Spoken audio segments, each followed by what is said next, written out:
Hey guys, today I'm going to show you how to create a blog post on Shopify. First of all, open your Shopify admin page and sign in with your account. Then click on Online Store on the left side. From here, you have to select Blog Posts.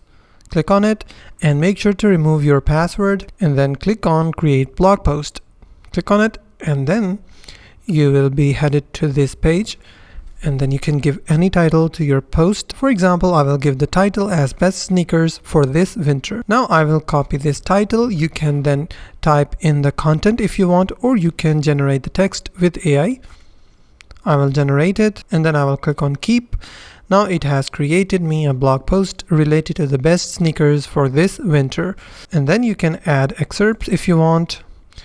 And for the SEO, you have to make sure the title matches and the description is correct and the URL is also correct for SEO. And also you have to make sure to add a featured image which will get your blog post a lot more views. You can also set the visibility to visible, and you can also set the visibility date. For example, it means that if you want to schedule your blog post, create a new blog post. For example, I will enter the title as recommendations.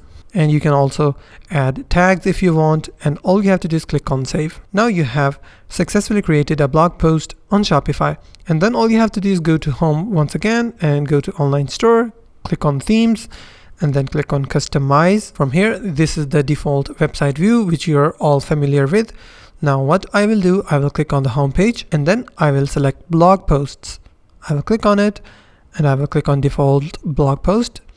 Now, as you can see, it has landed me to the my blog, from which I can customize this page just like we customize our website. I can customize the header, the blog post, the featured image, the title, and everything else. And that's how to add your blog post on Shopify. If you find this video helpful, please hit the like button and don't forget to subscribe.